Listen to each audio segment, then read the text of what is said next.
Hello, my name's Stuart. I'm also known as Felix on Mars. I've been gaming for about 30 years and I've been a games developer on such games as Rollercoaster Tycoon 3. And basically, I want to do this as a kind of look back at my games collection, why I enjoyed the games at the time, sort of hardware they were using and software, where those features have sort of crept into more modern games, and I might even go into some more modern games later on. But for now, I want to start off with Rare's Conker, which came in out 2001, and basically Microsoft did re-release it on the Xbox in about 2004, I believe, but it was on the N64 originally.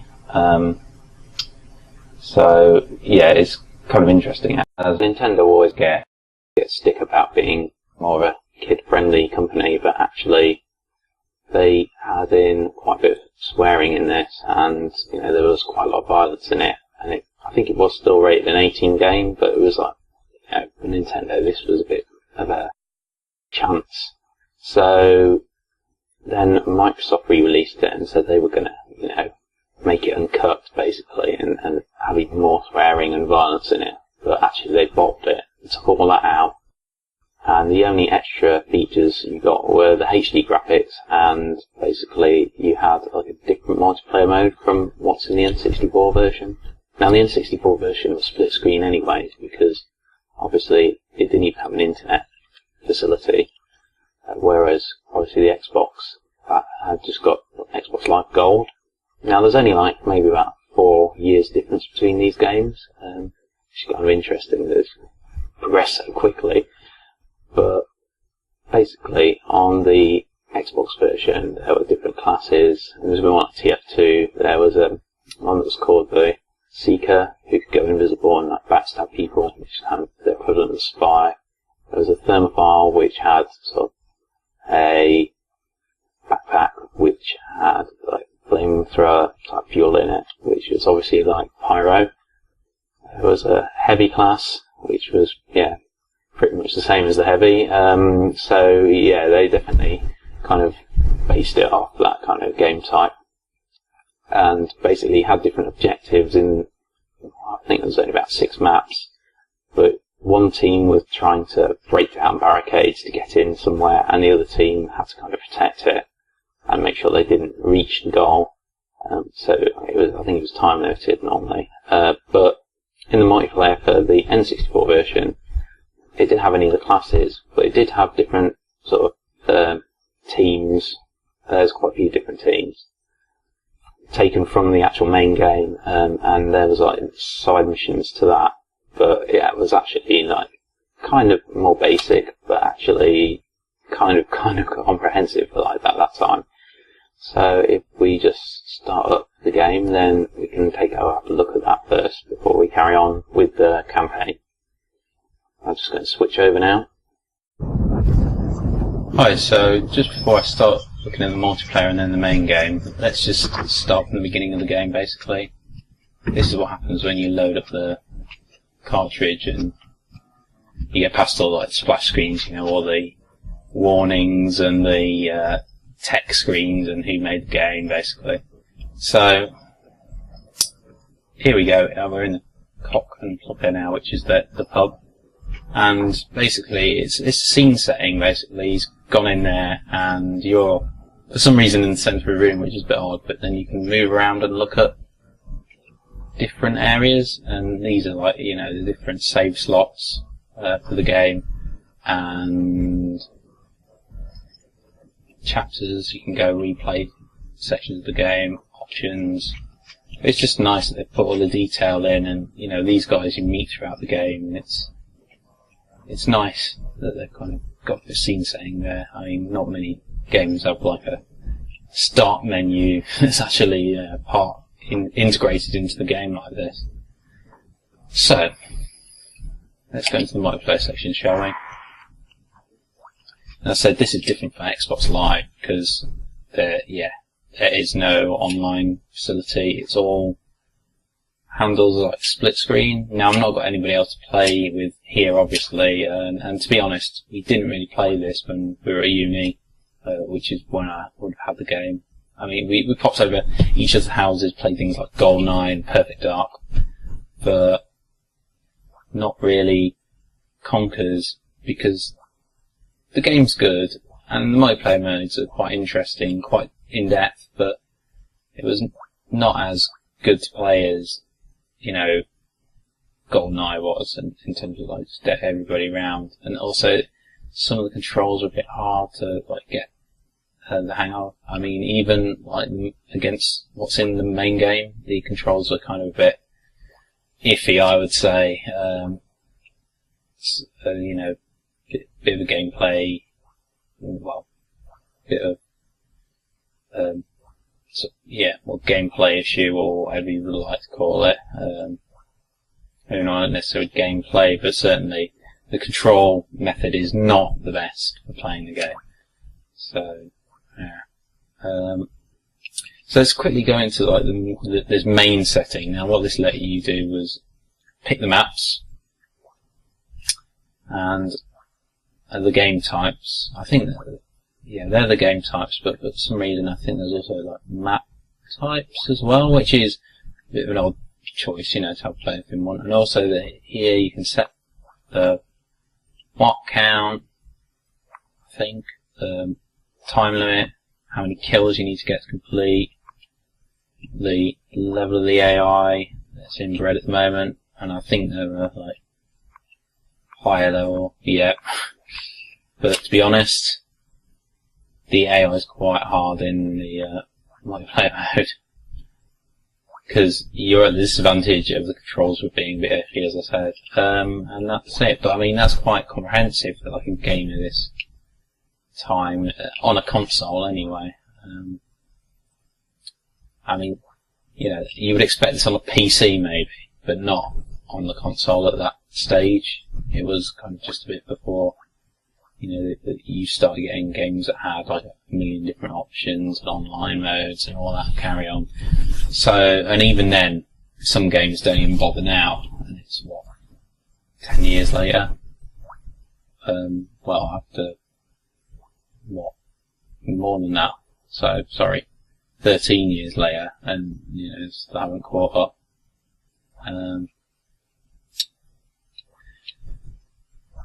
So, let's start the game modes. In fact, let's go through them first. Right, there's Beach, that's basically a World War II map. A bit like the one on the Xbox version, where you've got to get a beach, and this was probably, you know, the precursor to it.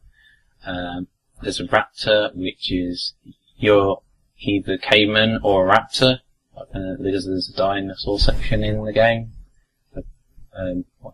Caveman / dinosaur section. So, as the caveman, you've got to steal eggs, and as a raptor, you've got to eat the guys that are trying to steal your eggs, so the cavemen that are stealing your eggs. There's Heist, which is just like basically a bank robbery. Again, it's kind of from the main game, but this is kind of heavily modified actually from what actually you do in the main game. There's War, which again is in World War II. I think that one's just base protection, basically. So you've got two bases, and you've got to, you know, that they're almost identical. You have to go from one to the other, and one team has to steal, like, I think it's a vial or something, take it back and detonate it in the other team's base. There's Tank, which is actually just driving little tanks around, which is quite cool. You know, kind of a bit of a different game mode, because all the rest are like third person adventure / shooter sections, whereas this one actually you're driving around. And there's also a race, which is the race from the area with the cavemen and the raptors in. So you have to race around like a volcano, and actually it's in the game as like a mission, but this has been pulled out. But to be honest, it's really hard. So I might not actually play that in the main game, but I might quickly show you it in this. We'll start going back to the main bar area. And this is meant to be in, I don't know, the the wine cellar or wherever they're keeping the beer in the back of the pub. Right, so beach. Just to go over beach again, it's basically Teds, which are the main bad guys of the game. Well, for most of it, and certainly in the Xbox Live version, it's what's in their multiplayer, which is Teds versus the Squirrels, which makes them the good guys, and they're kind of French squirrels. So let's start this up. So, oh yeah, there's more setup here, but basically it's just again changing the AI, changing the score. Very similar to what was in that main mode. So let's hit play. There's only me, so press start. I mean, it's probably not worth showing split screen mode because it will slow the game down anyway, but there you are, just to say what that setting does. And again, I can either play as the Teds or the Squirrels. I'm just going to play as one from each, so let's choose Squirrels from this. Now this is kind of like the Saving Private Ryan type You're on your own from now cutscene. on. Got you this far, you gotta get yourself So yeah, that they've beach, and you'll be free lifted and it from dry. pop culture in time. No. So let's... Oh, yeah. Good boy, boy. Well, me. Anyway, get your asses up that beach. There'll be a truck waiting for you, and then you'll be able to have that Chateau de Blanc and that funny-shaped bread to your heart's Not content. funny-shaped bread. Oh, yeah. Just one more It's a thing. PC, this. I wouldn't hang around for too long up in that beach. No, that's not the point, is it? Because It's meant those to be titties funny. have got a new and secret weapon. We ain't quite sure what it is, but, well, if you hang around, you're probably gonna find out. Well, Move it out. okay. That's the advice. So yeah, I mean, this kind of does remind me, in some ways, of what there is in the Xbox Live and Reloaded version. So I've got to get up this beach and not get killed in this.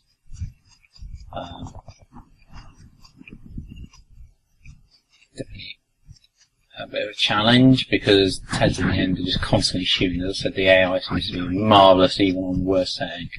So I'm going to try and sneak past. And what you got? Yeah, you got to run here, avoid these turrets. Very good aim.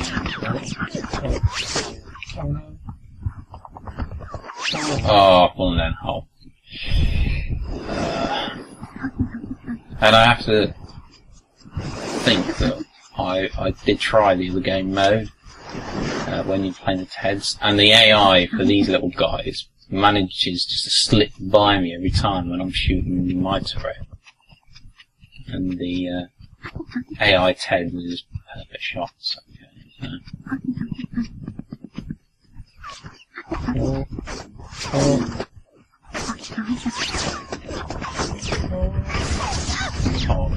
I got hit once, but I'm still going. Alright.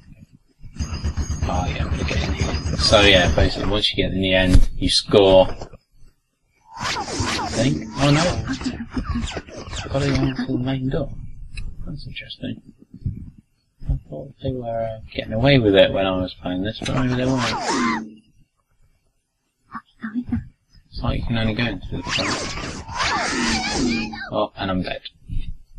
So yeah, you only get like 3 hits, and then your chocolate bar, which is your energy, gets used up. But I actually can't see it because of the camera and my little head's in the way. But there's basically, where I am is like a little chocolate bar health marker, and there's like 6 bits, and each time you get hit, it takes down 2. So yeah, you only get 3 goes at this, basically.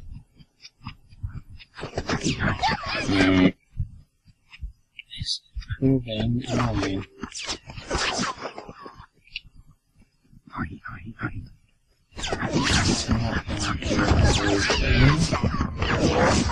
Sad. Oh, and I've fallen down again. I might just try to run up the middle, just to give you like an idea of like trying to get into the base. But yeah, it's your typical sort of affair where you've got to get points like doing some sort of action.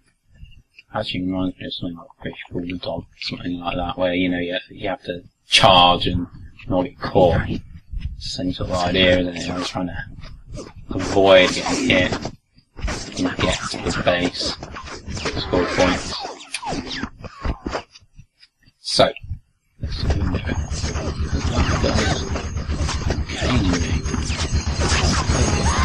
Okay, right, what? I'm surprised I can fire at that angle. I'm determined to get him once and then I'll quit. But I mean, the Teds have won already. Yeah, especially there's only, like, what, 5 minutes or something on the games. These rounds were pretty quick. I think it must have been more fun to play against my friends, though, than trying to shoot and the other guys trying to get in.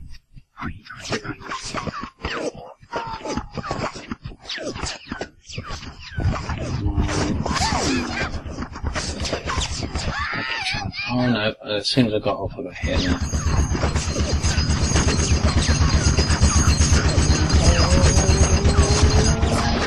Oh, right, no, I'm not going to do that again. Basically, that is ridiculously hard even on the easiest setting. So, that's the explanation of that one. We should have a look at it anyway now. Okay, so there's the raptors. Now, let's play as the raptors in this one. Oh no, I don't need to set up. When I go in here, I can change it. I'm going to be the raptors, and the AI, it can be the caveman. Because at least this is fun. So, again, I mean, they've got cutscenes on every single one, you know, and each different team gets different cutscene. So, that's actually kind of cool. Not many multiplayer games give you some sort of intro into why you're doing this. But they did on Conker's. Right, okay, let's get moving. Now, as I said, I've got the caveman idea is that we've got to stop them stealing our eggs as the raptors are eating them.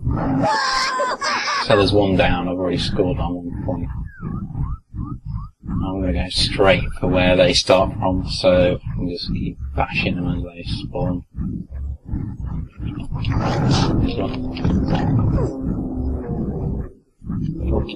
Get him. I think we actually did probably have fun on this one, didn't we? I seem to remember just like coming back from our many pizza sessions and try and play this. And probably the team that were the cavemen complaining that the weapons were too hard to use and the raptors bit them in half all the time. Surprised the highest taking out so quickly. So then again, it's the AI. And they are uber good for whatever reason. I did think at first that you get energy back from eating people, but I haven't managed to prove that. It's a nice sport though. And yeah, I'm beating them, so I'll stop that now, but it's quite good fun, like, you know. There should be more games like this. I mean, apart from Conker's, all I can think of maybe is that Plants vs Zombies game that is like more cutesy or unusual characters in a multiplayer mode doing something quite different from what's in, like, you know, COD and Battlefield. Even though I kind of like those games, it's nice to have some variety with multiplayer games. Let's see what Heist is like. So this is basically bank robbery. You play one of 4 different coloured teams. So it doesn't really matter. I'll stick with red. Okay, wise guys. Here's the score. Rule number 1. My way, or he's a dead motherfucker way. Take your pick. There ain't no more rules. Right. We are robbing the Federal Reserve Bank at 08:30 hours Eastern Standard Time. Here's the joint. You'll notice it's not very well guarded. Take 4 of the doors. 1 Yeah, each. basically you've Here are got to your take it names. to the right colour-coded Mr. thing, Blue, so it's just basic flag capture. Mr. Red, Mr. Yellow, and Mr. Green. Once inside, it's every man for himself. Every man for himself. Get a weapon or get the money. Preferably both. It's kind of, this one's a bit Get your like a asses out GTA of type thing, because you get like bats and things, and you know, Let's beating go to over work. people for money, basically.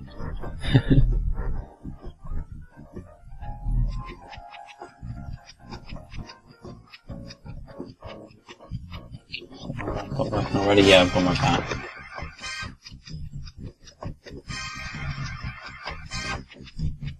I've got to run into this central area and steal the money. I'm going to try and hit somebody with that first. So come here. I do like that, you know, Conker has got lots of like oddball weapons like the bat and the frying pan.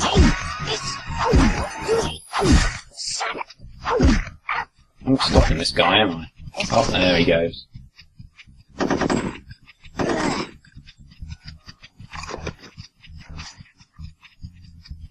So this is where the money would be if I thought that the AI hadn't run off with it already. I'm going to guess that blue marker means that's the one with money. No, he hasn't got no money.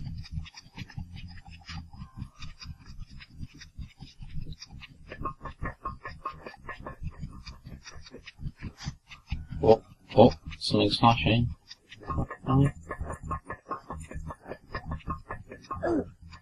Oh, somebody's hitting me. Not very nice, considering I'm trying to just get to the bag. Oh, I think he's got it. Right, okay, let's ignore that one then. Let's just go straight up. Let's go wait for the money to respawn. Hopefully I can just show I've been done. Oh no, I've been done over. I think this one was always a bit short-lived. It seems like a good concept, but actually, you know, the fact that it is just like an every man for himself means that half the time somebody just sits in the middle of the map capping everybody and nobody actually gets the money to the base. If you were to play against friends, whereas the AI even like shoot you, but they normally let the bad guy go. They take his cash back to the collection point. Let's stop that one. I really don't like that one.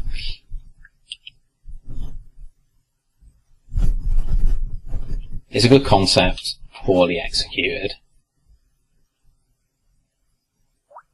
So yeah, the war is again. Oh, there's 2 different types. Let's just do total war. As I said, I think it's like again, flag capture or base defense.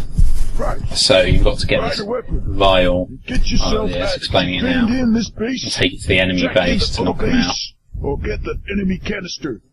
Take enemy canister to sewer area, where you will find a place to insert the canister. Actually, I think this one's a bit weird. I mean, most games type like this, you know, it involves taking something from somebody else's base back to your own. But I think this one works by just getting to their base, taking it to their collection point, which is a bit weird. I guess it gasses them all out in their own base, but it's a bit of a shame that they didn't, you know, have that extent of going all the way back. Because that could have probably worked a bit better. It does make it a bit easier once you're in your base, and that's proved wrong now. So I'm portable here, guys. gas them out. All we've got to do is take it down here. That's it. All scored. I'm portable here, guys. There's nobody stopping me. I'm just running down here. There we go.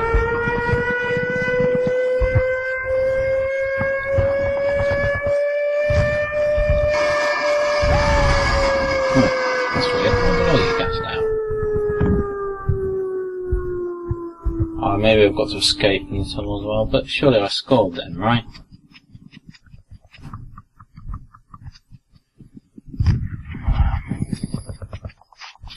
Confused by that as well. But anyway, I've just quickly shown that sort of different game type and, you know, different themes that they've got going on. It's pretty cool, really, for that point of time. Let's get it up here, though. Let's show you Tank, because Tank's kind of cool. I like Tank.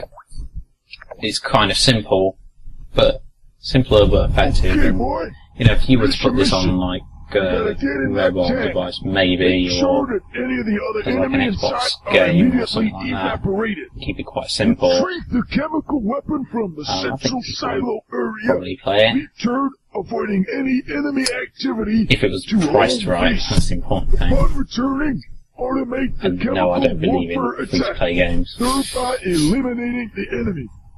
Oh, Free to one more take your money thing. games. Various pickups align the area. Find them and use them to your advantage. So yeah, there's a couple of things The that I enemy pick up will. here, obviously, that's what he's talking about. That can boost your tank. But it's just fun sort of clearing around in the tank, firing at the other tanks. Oh, it looks like a shield there, so let's go get that. Well, I think I'm already being shot at now. Blind fire a few shots, because this is the biggest complaint I have about this game, the camera is rubbish. So I often kind of just blind fire some of the shots and stuff like that, because it takes so long to either get the decent camera angle or aim down the sights that I'd rather just take the chance with a blind fire shot. Okay.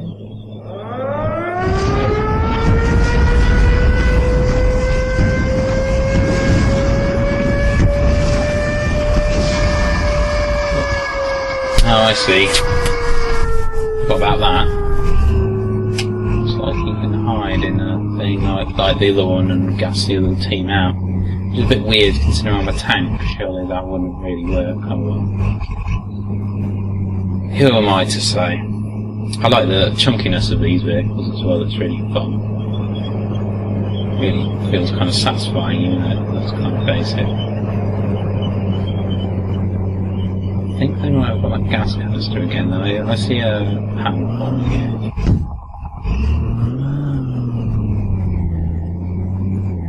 They're not going to play fair, the AI, are they? They're just going to keep getting that gas canister and gassing me out.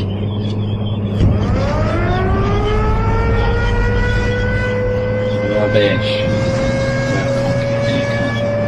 Okay.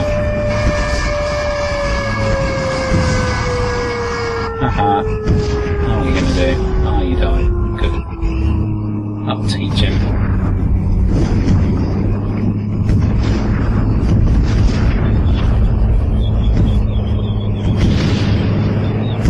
Yeah, this can definitely work as like a little party game anytime, really. Yeah. Cheeky. You got. Oh, is he going up that gas canister again? Obsessed with that. Probably the only way the AIs can win, really.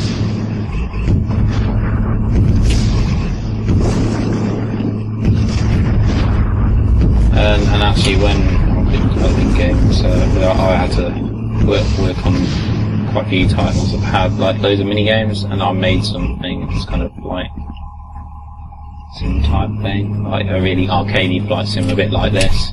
Where it's just like, you know, little quick battles and you score points. But there we go. That was that little look into the tank game, and we'll carry on. Last one's a race. This is going to be a pain. I'm not going to do very well here, I think. So, as I said, cavemen, and they're on like these kind of well, rocket pack. I don't know what they are, skateboard things. Which is a bit weird considering the caveman, but yeah, as you see, I can ride over lava. It's really dangerous. Very careful, boosting, and I'll probably screw up in a minute. Okay, there we go.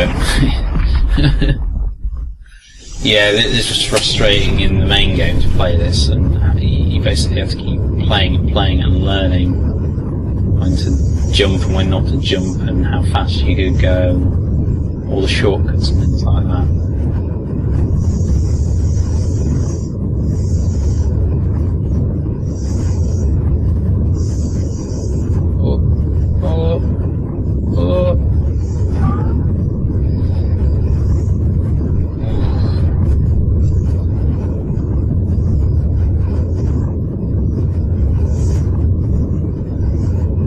I think the AI is probably miles ahead of usual.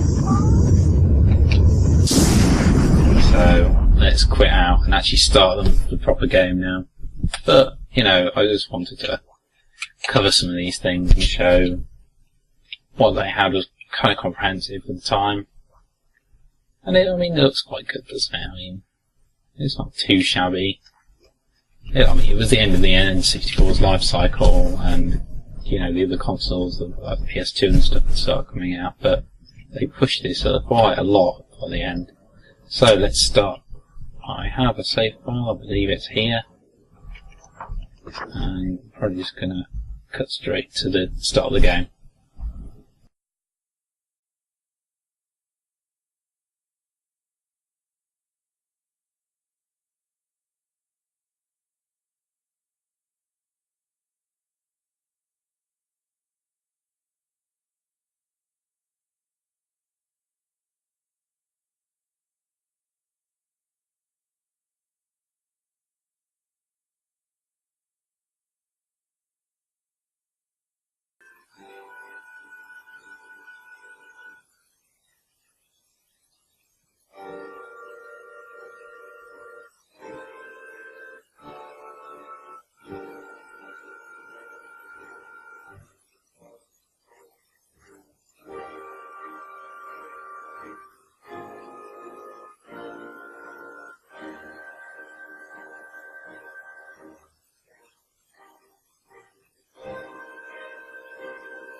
Well, there I am.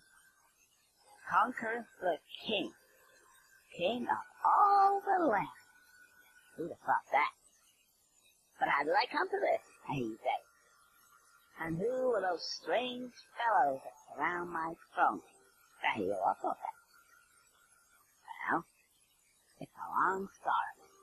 Come closer, and I'll tell you. It all started yesterday. And what a day that was. It's what I call a bad fur day.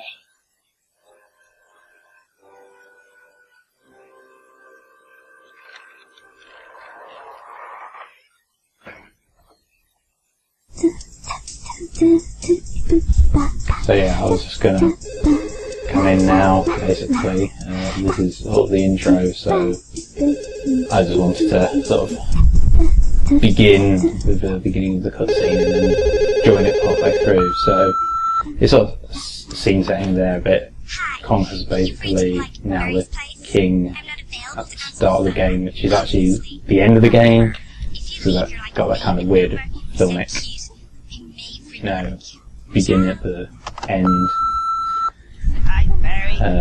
thing going on. So yeah, basically now we're seeing like the start of the game. Well, met a couple of the guys and they're off tomorrow. Conker, I don't know, fight some war somewhere. Anyway, getting lost, and I think also they got captured, I believe. Or no, maybe that's not quite it, actually, sorry. So basically, Conker's trying to leave a message for his girlfriend to say that he's going to be late back from the pub. And everybody's tricking him into buying rounds, and he's getting very drunk at the cock and plucker. As I said, I mean, that was in the start of the game anyway. You know, before you start the game, you're in probably see you sometime next week. Conker looking around, so all these are the characters that he sees in the bar. Oh, no, that's the toilets. No, this way. Yeah, that's better. So he's leaving now, and again there are kind of links through from the characters that he kind of meets along the way. So there's sort of a Hang on a sec. disparity if he's actually just really hungover or drunk, or that this is actually a true story, you know. Because it could be just a beer-fueled dream, Sorry potentially. about that, old chap. Gotta go. So yeah, now he's left the bar, he ends up passing out, I believe, and that's where the story begins. That's where you get control of him.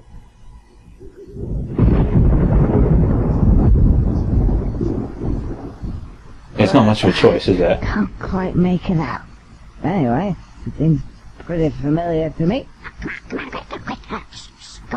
And again, more scene setting. You see these like almost straight away once you join the game. What's that? So more characters from the game that you This way, I interact with. And there you're actually going to where the game starts. And this is going to introduce one of the main bad guys, which is the Black Panther King. He was the current king. And has a small problem with his stool that he puts his milk on. So we'll find out.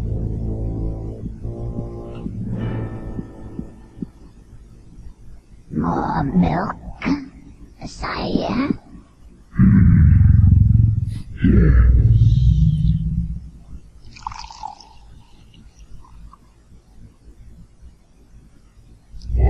I mean, considering the limits of the console, these cutscenes are pretty good, and you know the modelling on the main characters is pretty decent. All these little particle effects in the background that they've got going on as well.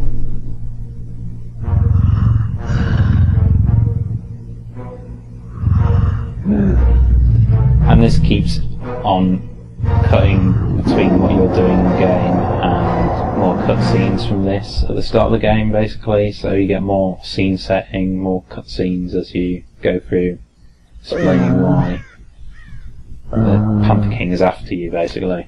But it's silly reasons. It's that basically you're just the right height to hold the stool. But it is, you know, it's nice that motivation is so simple and silly in this. So I've got to wander around here. I believe I can't get through this bit straight away, so what I've got to do is wander around, and that leads me to this section. So I can't actually use this at the minute, but this is kind of like a little cool thing that they had in the game, which is almost in every other game now, and I don't necessarily think that it was, you know, pioneered by them, but definitely they were the ones to kind of give it that kind of feeling of this is the way that you interact with everything. This is the context sensitive stuff that we'll learn out about in a second. Basically, every time you find one of these, you can press B and interact with them, and there's quite a few games that now have, like, you know, prompts that tell you to press B. I mean, pressing a key at the right time is kind of something that a lot of games kind of did beforehand, but having, you know, different interactions throughout the game that did different things, and you kind of knowing what you expect from it is definitely something that kind of they did kind of pioneer in Conkers by Verde. So,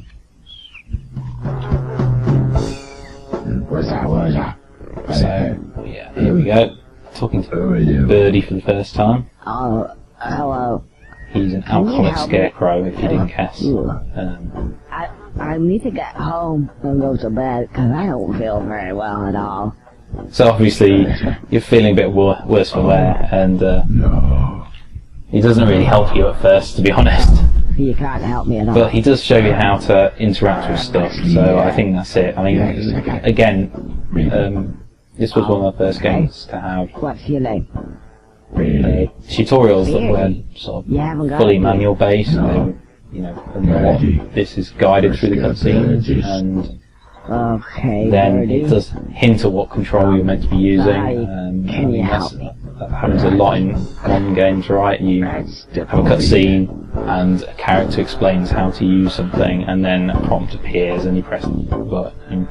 And again, that's something that it was a bit pioneering in this. This was one of the few games that actually had a thing like that at that point in time. You see those buttons? Actually, you'll find that they're context sensitive. And I think that even now, modern games sort of get the tutorials like this wrong. The way they, you know, describe stuff to the player isn't fun, or you know, it is like just do this, press this button, and then you can carry on with the game. If you don't do this, then you can't progress, and it's done in a really ham-fisted way. But this, I wouldn't say this is perfect, but it's a lot better than some of them are. So I'm going to cross B, and also it's funny. So if I keep pressing this button here, I'll keep feeding him alcohol. I'll do this a few times because some other things are quite funny actually. What does that mean? It means context sensitive. It's sensitive. I think if you keep just giving him stuff, he does eventually fall asleep. And the Feck Off the Crows thing seems to be like some sort of reference to Father Ted, which was like a BBC, oh sorry, no, it wasn't BBC, it was a Channel 4 comedy series. So, I'm doing this. It was in the UK. Because we only have BBC in the UK, don't we? Yeah, right. Having said that, for a long time, so that's just giving me. So for a long time, we did only have like about 3 channels, unless you count stuff like satellite TV. And then satellite TV came along, and then we got some more channels. And now, because we've got digital, we've got like hundreds of channels of nothing, which is why I use streaming services. I'm not going to say which one, just in case. So, yeah. Now I've learnt that I can obviously go out this gate and press B here, and I get some sort of, like, I don't know, some sort of headache, sickness, nausea tablets, and he feels much better instantly. Just what I needed. And explains what context sensitive means. It would seem to me that these give me just what I need at that moment in time. Oh. I see what he means. Context sensitive. Clever. Clever. I feel loads better. Right. Let's get out of here. Oh, and by the way, if for whatever reason you want to skip all these wonderful cutscenes, then just press the L button. It is nice that they've also put skip in there, because a lot of games don't have a frickin' skip button when it comes to cutscenes, and a lot of them either don't have it, or they make you watch it the first time. I mean, I don't mind if like it's a really good cutscene or I might watch it, but a lot of them are kind of a bit bland, boring. I'd rather just skip them, even the first time. Oh yeah, this is the only annoying bit. It's now explaining some more of the controls, so you've got to kind of wait here. I don't think I can actually skip this. No, I can't. Ah yes, now I remember. I think just keep having the buttons, just talking all the way through this. Come on, Conker, let me do stuff. Now then, what was it? Oh yeah, press A to jump extra high. Then A again to do that funny helicopter tail thing. Now that makes me harbour. I think it's a bit of a shame that there aren't like many more platformers like this nowadays. It does seem like it's going to be more, you know, the shooters that are you sure you got get that? the look in. I mean, to be honest, I don't mind. I wouldn't mind if there were more platformers like Conkers, or, you know, things that maybe didn't take themselves too seriously, but not necessarily kids' games, but just enough humour that appeals to everybody. Oh, I knew that was going to happen. I did see somebody like recently had done a video and it just kept falling. Counted them all. So I'm going to try not to do that. It's kind of hard, this bit actually. The camera's a bit dodgy. I've got a few issues with like the delay on recording, although I have got like an in-picture view of the actual console here, so it makes it a little bit easier.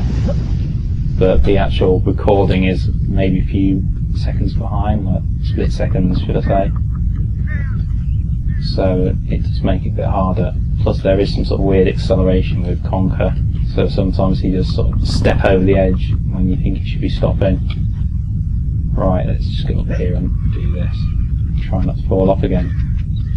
With the dodgy camera. Okay, so this is a switch I need to pull. And this is going to go a bit more through how to control Conker. And, you know, how to use his weapons and how to jump and stuff. And again, it hasn't really explained that much. But now I know about jumping, and I know about using context-sensitive stuff, and basic walk controls, and there's a crouch and all that carry on. So, in here, I think there's a key running around, and now for some reason, I believe... Oh, maybe I do have to do something first. Oh yeah, eventually he gets bored and tells you that there's a new control. Didn't I have a... Which is what I was trying to use. Nah. Try pressing B and see what that does. Are you sure you got that? And now, yeah, that is a bit awkward that it takes so long to skip that. I wish I could just press a button and skip it entirely, but never mind.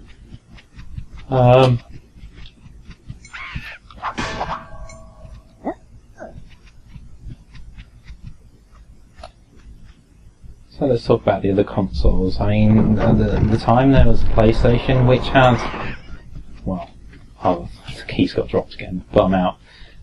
Which had arguably, you know, the more storage. Some people say better games. It had better like cutscenes because it was all like full motion videos usually, and it probably had like bigger levels to a degree and better textures, that's for sure, because all these were stored on a cartridge, so the cartridge limitations meant all the textures are kind of low quality. There was just not enough space really, whereas CDs like it's larger size. I won't say it's huge by today's standards, but it's a larger size than a cartridge could hold at the time. And yeah, I mean, there was between the Super Nintendo and the way that the PlayStation came about was that actually the N64, before it was the N64, oh, I've fallen down. I'll give me time to chat about what I wanted to say anyway. I'll get back up there. Before the N64 came out, they were working with Sony on a CD drive because obviously, as I said, you can put more in a CD, but that sort of communication broke down, I think. Nintendo were keen to keep their cartridges and their faster loading, and they didn't like it was, you know, noisy and a bit slow. And Sony were so disappointed and probably annoyed at them that they then set up their own console, which was the PlayStation. And just a few months before release, they did actually put some more memory into it, so it was even more powerful. So it was kind of an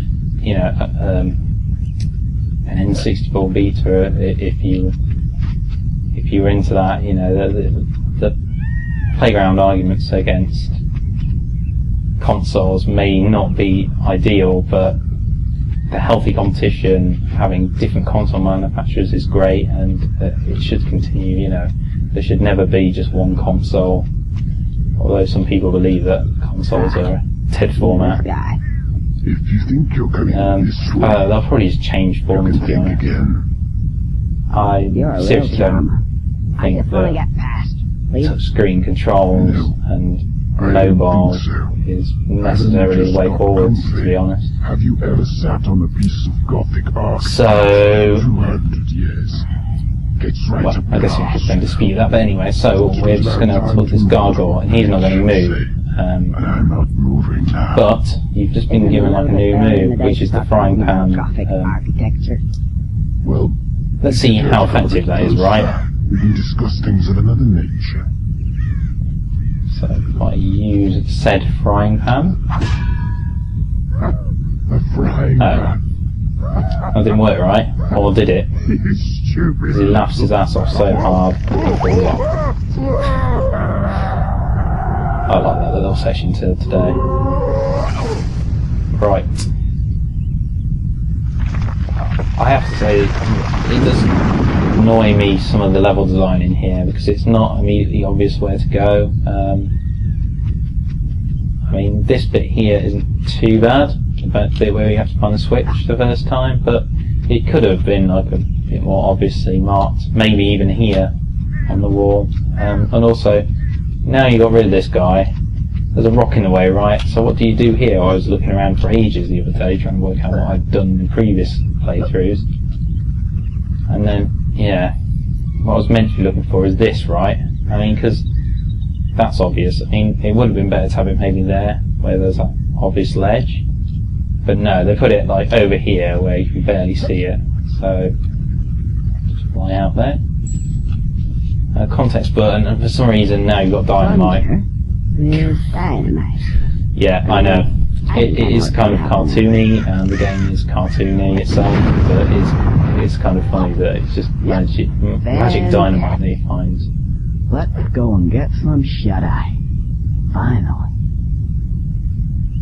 So the next section was the bit from the cutscene, the end of him, and this is like the main hub for the rest of the game. Well, there's a little bit more explanation now. Oh, here's the introduction of the TEDs, which are obviously in the Xbox Live multiplayer and the storyline in general. And also, this guy is in the Xbox Live multiplayer. A lot of the time, there's missions to protect him. He's like, the crazy scientist, look at him with his lightning coming from his head. Yes, Oh, Professor. So he's going to explain how to I have a job for Panther you. King that he needs Conker to fix this table. The table. Oh, I think he says at first he still doesn't know, and he has to do some more research. But Good. Let's have a look at it, soil. again, a bit more scene setting. As I said, there's sort of in this first sort of 20 minutes, 30 minutes of gameplay, there's a lot of explanation of why they're after Conker. It gets less and less throughout the game, but there are sort of like constant flashbacks to the castle to explain what's going on in the castle, how Conker's doing his best to thwart them, or they lose him at one point, that kind of carry on. Wait, no. I don't want you to get the duct tape out again. Goodbye. I don't want to know. I don't know what all this duct tape's about. I'm a bit worried, personally. I'll get him a duct tape, asshole. I'll come down here, I'll show him what the duct tape is, I'll show him what stuff it. Stupid. All I do all day is trying to stop his stupid problems out of it. Yeah, some of the cursing is still bleeped out, but certainly less than in Live and Reloaded, the uncensored version. Have to grab his chocolate, it's kind of working. So, levitating chocolate for some reason, which just happens to be what you can eat to heal yourself. Strange that. It's nice that they introduced the concept, but don't ask me why it's chocolate. Pretty sure squirrels wouldn't eat chocolate. Here we go.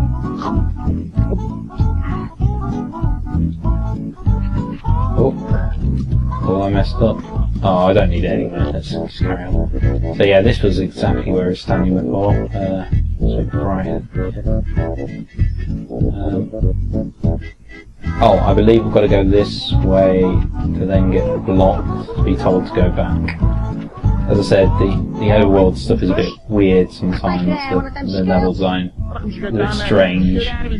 I want you to come to bed. quite hard to remember where to go, and you know, going forward to go back seems a pointless entirely. Oh, this is another birdie section now. He's going to explain more about the manual. But let's talk about some game manuals, shall we? Because now you just get PDFs or little flaps of paper about that bin that just don't have any info in, apart from somebody made this game by some publisher, and these are like legal things we've got to tell you, but no actual manual. So an actual manual will look a bit like this, and be much thicker. This one actually has different languages in. It has like German and French in this one, maybe something else. And of course English at the front. The English section is not huge because they were worse ones have already phased out by then, so it's only a few pages. But basically the manual would go through, you know, the controls, a bit of storyline, which you never get now, some of the characters, game options, which is pretty obvious, some more special moves, even though they're explained in the game now, something about the multiplayer modes. Thank you very much. And generally it was just nicely presented, you know, it was something that you could take home. I kind of understand that with digital there probably, you know, there is no need to send these kind of things anymore because there won't even be a game, it'll just be downloadable, but it's nice, and kind of, I like the collector's editions of some of the games. I don't collect them all, but I think there still is, you know, room for collectible items for games and films and TV shows. Not everything has to be actually, you know, solid. But I think it's cool that there is still, you know, stuff that you can get to make it a better experience, and if it all goes away that would be a bit of a shame.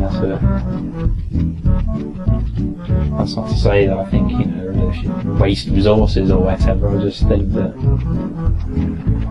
you know, if you paid a premium for something, you should be able to have small mementos. If you've got particular interest, it's nice to have something solid rather than just, you know, digital downloads. Here we go, here's the first mission. In fact, I think I've just skipped a cutscene here. You can talk to like the bee lady that I just walked past, but let's just go straight for it. So these wasps were stolen the hive. Quickly run down here with it and try to avoid getting stung, and I've already taken quite a few hits. I got stuck on that corner for 3 seconds, and some of the collision is a bit annoying. Oh, and the camera as well, but I think I've made it. So if I take it over here, it should be a cutscene again. Basically I'll save myself a bit of time by not talking to her for the first time. Here's the bee lady, and she gives you, she's meant to be a queen actually, and she gives you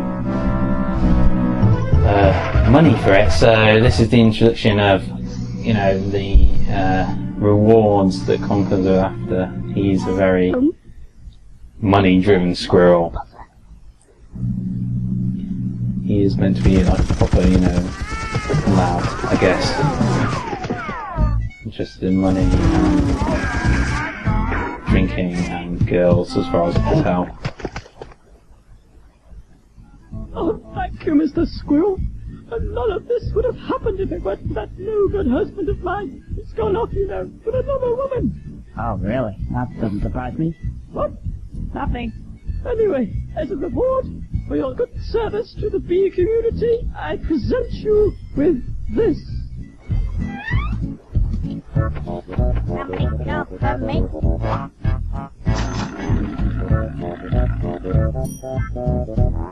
Want some of the dough? Yeah, cash prizes. Okay, so that's the end of the first part of my look at Conker's Bad Fur Day on the N64. There's going to be another 2 parts, so skip to them now.